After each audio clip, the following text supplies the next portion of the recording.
నర్సాపూర్ మండలం గొల్లపల్లి గ్రామంలో దొంగలు రెచ్చిపోయారు. తాళం వేసి ఉన్న 2 ఇళ్లలో చోరీకి పాల్పడ్డారు.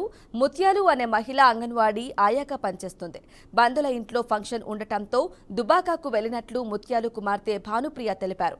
తిరిగి ఇంటికి వచ్చేసరికి ఇంటి తాళం పగలగొట్టి ఉండటాన్ని గమనించి తమ బాబాయ్కు సమాచారం ఇచ్చినట్లు భానుప్రియ తెలిపారు. ఇల్లంతా చిందరవందరగా ఉందని, ఇంట్లో ఉండాల్సిన 20 తులాల వెండి ఆభరణాలు, 10,000 రూపాయల నగదు మాయమయ్యాయని చెప్పారు. అదే గ్రామంలోని ఉసిరికపల్లి శ్రీనాథ్ గౌడ్ ఇంట్లో కూడా చోరీ జరిగిందని తెలిపారు. ఈ చోరీలపై పోలీసులు కేసు నమోదు చేసుకుని దర్యాప్తు చేపట్టారు. నిన్నటి రోజున దొంగలు అనేటివి వాళ్ళు మా ఇంట్లో పడ్డారు. వాళ్ళు ఫస్ట్ టీవీ తీసి బ్యాగులో పెట్టి తర్వాత లోపల సైడ్ రూమ్లకు వెళ్ళి అందులో పట్టగొలుసులు, 20 తులాల పట్టగొలుసులు మరియు 10,000 డబ్బులు తీసుకొని వెళ్ళారు. తర్వాత ఏదో సౌండ్ రావడం వలన వాళ్ళు టీవీ ఇక్కడే వదిలేసి వెళ్ళిపోయారు. ఈరోజు ఉదయం వచ్చేసరికి ఇంట్లో అంత గందరగోళంగా ఉంది. ఎక్కడ సామాన్లు అక్కడ పారేసి ఉండడం